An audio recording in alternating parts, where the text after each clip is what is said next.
Hi guys, I hope you're having a good spring break. I'm sure that you have done this before, brainstorming, but this is a type of brainstorming called mind mapping. I'm going to make it, normally I would draw a circle, but I can't draw a circle on this online whiteboard to save my life, so I'm going to make this into a square, because it'll give me straight lines.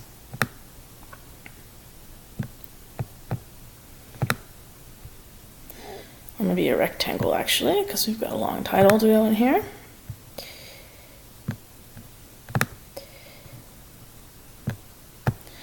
Okay. Let's say that we're going to talk about what we talk about when we talk about love. You'd be normally drawing a... Oh, God, I hate these ads. I'm sorry. You'd be normally drawing a... circle there. As I said, I'm doing squares just to give me some straight lines. Okay, from there you're going to draw lines going radiating in all directions, right? So let's put one here. And this is something you can easily do with a pen and paper, right? Let's type setting. Okay.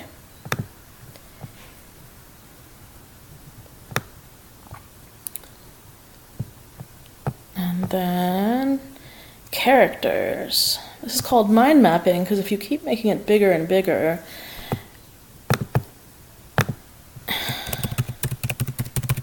okay, you're going to notice that it becomes a huge web. Okay, let's write themes.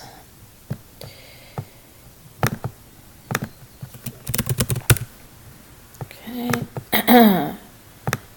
Here we are going to put devices.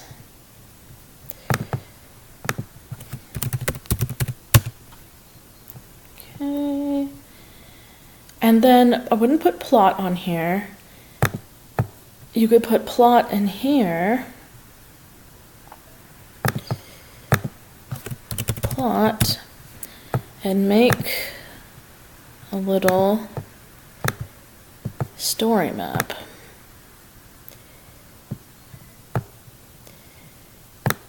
Down here within this, like we learned how to do. Okay, so let's go back to typing, setting.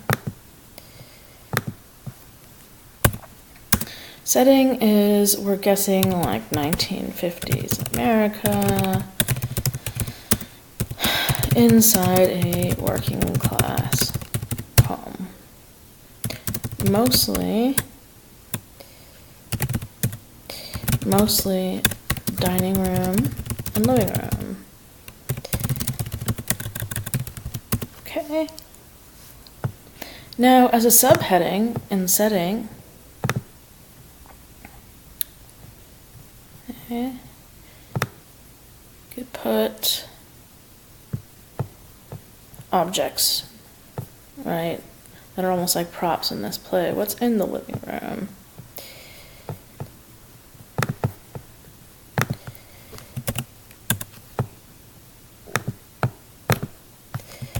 Objects in the setting. So back here.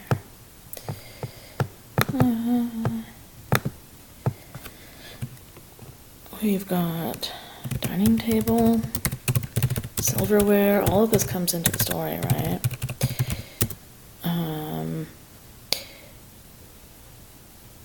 Sofa, TV, those are maybe the most important objects in the setting, right? Characters.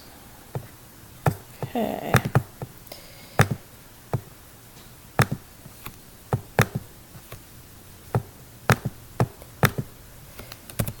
The unnamed first person narrator, who is the protagonist. His wife, what is her name? Starts with a B. Beulah, right? Stop saying this ad. Beulah, her name mentioned maybe once.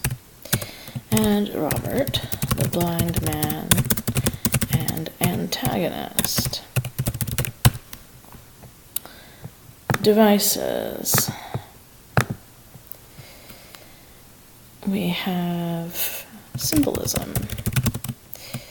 Okay, so beneath symbolism you have naming and namelessness are symbolic. Naming is symbolic. Okay. Blindness and seeing. Let's just bring it back up a little bit.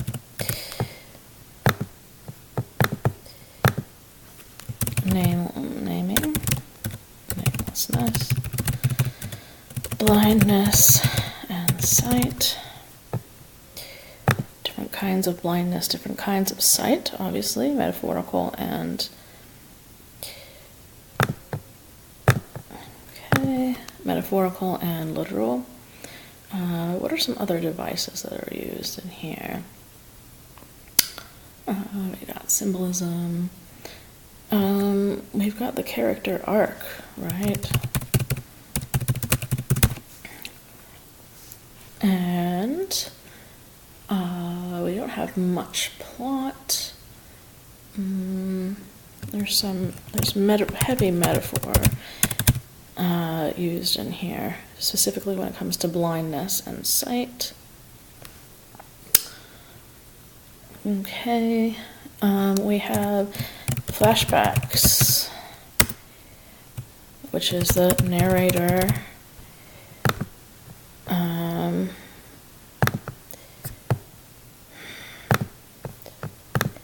sorry, problem with using free stuff.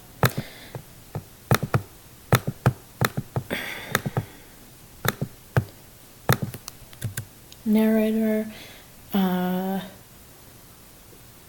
talking in his internal narration, right?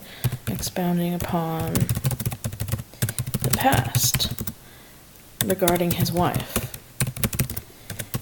both in terms of her relationship to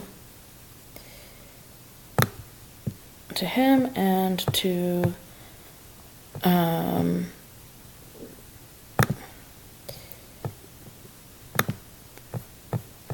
the blind man, right? Okay. Themes. What are the themes that we have in here?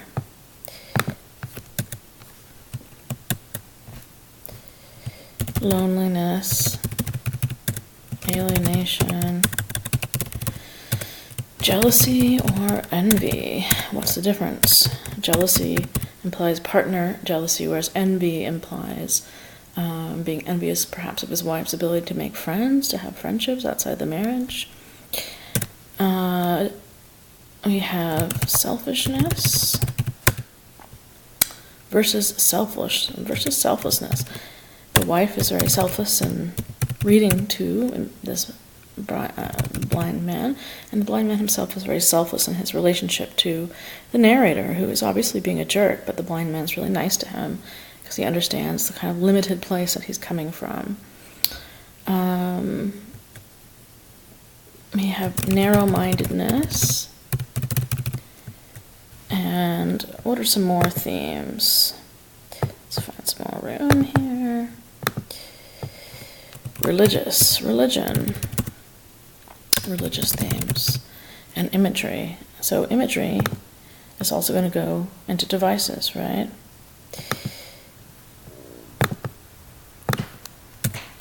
Imagery, particularly religious imagery of the cathedral.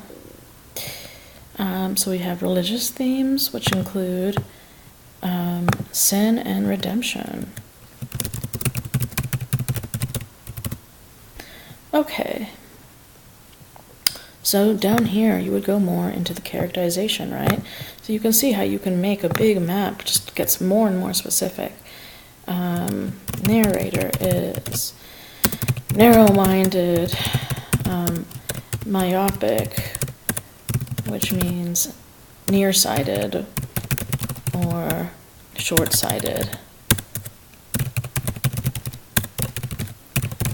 which goes along with the theme of blindness, but is also a character trait. Selfish, egotist, totally lost in his own head, lacking empathy for others. Empathy meaning the ability to be in their shoes, right? To put himself in their heads. Wife is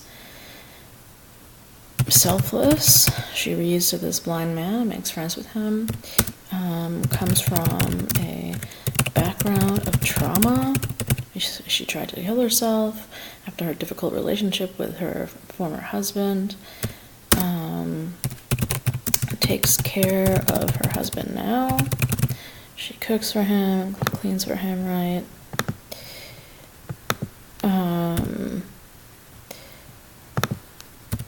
The narrator is also possessive of his wife, which is why he gets upset about the bathrobe thing, right? When she falls asleep on the couch. Even though the blind man is blind, he's upset that she's wearing a bathrobe, which comes open when she falls asleep on the couch, and it's totally irrational. Takes care of her husband. Sort of, you get the feeling, kind of a doormat when she's around him, right? Somewhat passive. And then the blind man. What is he like? Okay, now I'm getting annoyed. Let's see, let's put it over here. Okay. Robert.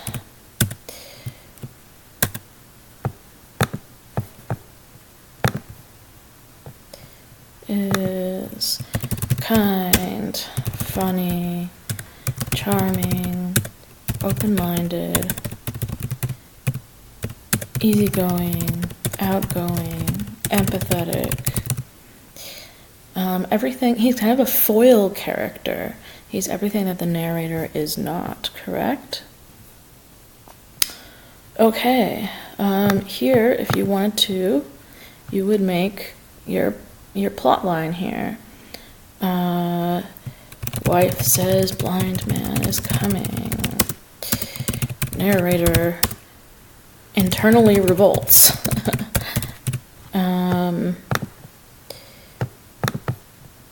Narrator feels envy, jealousy, does not want his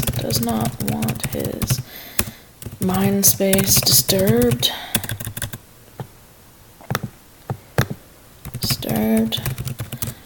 Flashbacks to wife's past. Blind man arrives, etc. We know then that it goes to them having dinner, smoking the joint, his bathrobe going open. It would help you if you did a story map of every single little thing, right? So this is how you would make a mind map. And the deeper you go into it, the more you start to see what's going on with the story. I hope that this has been helpful. Okay. And you can do this on your own, just to start to really go into, for example, if you've got symbolism, go into what every single symbol is and when they crop up in the story. Okay. So I'll see you next video.